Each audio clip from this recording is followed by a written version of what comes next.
Bienvenue à toutes et à tous sur le plateau des ondes clandestines. Aujourd'hui, émission toute particulière consacrée aux États-Unis qui continuent sa politique de terreur et de sanctions à droite à gauche, de guerre économique et de guerre totale en fait parfois, de confrontation, de peur. Et nous allons explorer en fait ces tenants et ces aboutissants avec Jean-François Carracci, ex-agent de renseignement italien sous Andreotti, au micro des ondes clandestines. Écoutons-le.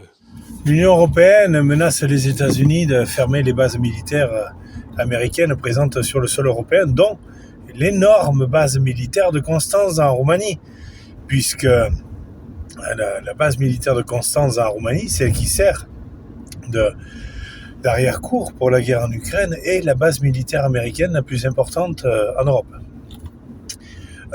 Je ne pense pas que les Roumains accepteront que cette base qui ramène énormément d'argent à cette partie géographique de la Roumanie ferme comme ça.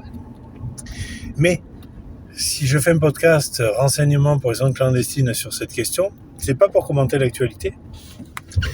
C'est juste pour expliquer que l'argument semble intéressant, parce que stratégiquement, bien sûr, que les États-Unis ont besoin d'être présents en Europe. Mais est-ce que l'Europe a vraiment la puissance et l'homogénéité, l'unanimité pour dire aux États-Unis allez vous faire foutre? Je suis pas certain.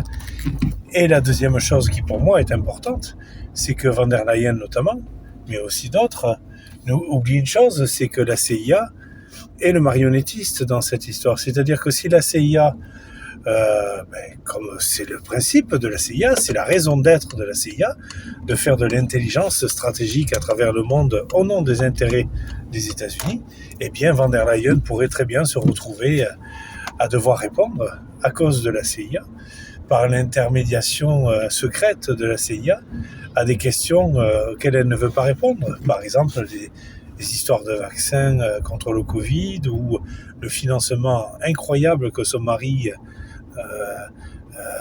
dont son mari a pu être le bénéficiaire, son mari chercheur qui n'a jamais rien trouvé.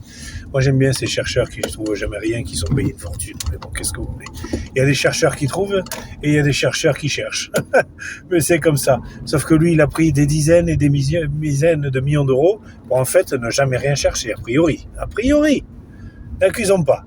Attention, les ondes clandestines, c'est pas fait pour se défouler, c'est pas fait pour faire de la diffamation, c'est fait pour recouper les faits et donner son avis. Ce que j'ai d'ailleurs fait par le passé dans mes affaires, par exemple quand le colonel Alain Grandjean, chef du renseignement pour le Nord, m'appelle en 2018 en me disant il y a un problème dans le traitement de vos dossiers.